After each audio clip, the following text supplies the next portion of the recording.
চলেছে। বিভিন্ন তলা থেকে আমরা দেখতে পাচ্ছি ধোঁয়া নির্গত হচ্ছে। ইতিমধ্যেই রোগীদের ভেতর থেকে বের করে আনার কাজই শুধু নয়, তাদেরকে অন্যত্র নিয়ে যাওয়ার কাজও শুরু হয়েছে।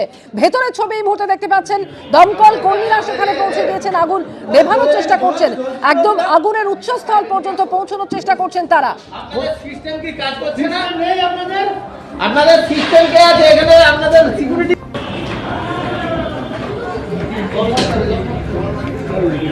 আরো একবার কথা বলবো, বৈদ ঠাকুর চক্রবর্তী রয়েছেন আমাদের সঙ্গে। যেটা তুমি বলছিলে সম্ভবত দোতলায় যে অপারেশন থিয়েটার রয়েছে, এসি থেকেই সেই আগুন লাগে, কিন্তু রোগীরা যারা ছিলেন তারা প্রত্যেকেই সুরক্ষিত আছেন তো? কি খবর পাচ্ছ হাসপাতাল সূত্রে? দেখো, দমকল এবং পুলিশের তরফ থেকে সেটাই প্রথমে নিশ্চিত করার চেষ্টা করা হচ্ছে।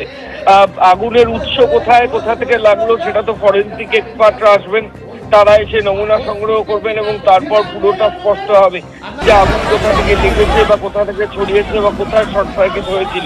তবে এখনো পর্যন্ত প্রাথমিকভাবে যেটা দেখে মনে হচ্ছে যে এই আনন্দলোক হাসপাতালের দোতলায় যে অপারেশন থিয়েটার রয়েছে, সেই অপারেশন থিয়েটার সংলগ্ন যে air condition machine, AC machine, সেখান থেকেই কিন্তু আগুনের সূত্রপাত এবং শর্ট সার্কিটের জেরে সেখান থেকে আগুন ছড়িয়েছে। এখন হাসপাতালের মধ্যে আগুন লাগলে একটা আতঙ্কের স্বাভাবিকভাবেই আসে।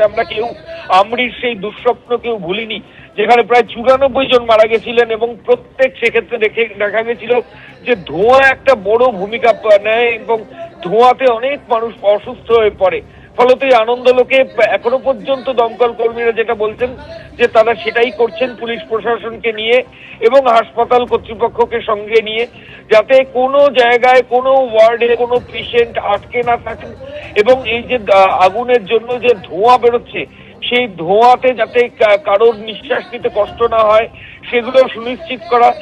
যে ওয়ার্ডগুলো আগুনের জন্য ডাইরেক্টলি এফেক্টেড হয়েছে বা ধোঁয়া যে ওয়ার্ডগুলোতে সরাসরি প্রভাব ফেলেছে, সেই ওয়ার্ডের মধ্যে যে সমস্ত পেশেন্ট রয়েছেন তাদেরকে অন্যত্র স্থানান্তরিত করে নিরাপদ জায়গায় সরিয়ে নিয়ে আসা, যাতে অন্য কোনো বিপজ্জনক পরিস্থিতি না হয়, সেই যে ইভ্যাকুয়েশন প্রসেস সেটাই কিন্তু দমকলের তরফ থেকে প্রাথমিকভাবে করা হচ্ছে, সঙ্গে হাসপাতাল কর্তৃপক্ষ করেছেন। এখনো পর্যন্ত ভেতরে কেউ আটকে আছেন এরকম খবর নেই। দমকল কর্মীরা চেষ্টা করছেন সবাইকে বাইরে বের করে আনার, এবং তবে যে পরিস্থিতি আগে ছিল সেটা এখনো পুরোপুরি চেঞ্জও হয়নি, ফলত পরিস্থিতি পুরো নিয়ন্ত্রণে এসেছে এমনটাও নয়। দমকল কর্মীরা, হাসপাতাল কর্তৃপক্ষ, স্থানীয় ব্যবসায়ী, পুলিশ সবাই মিলে পরিস্থিতি স্বাভাবিক করার চেষ্টা করছে।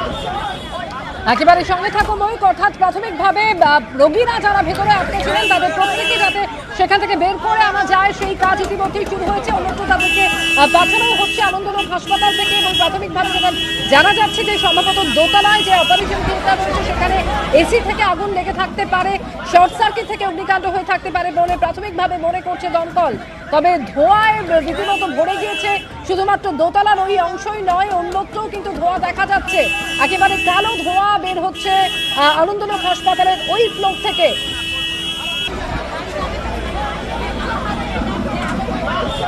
ছবি রেখেছি আপনাদের সামনে।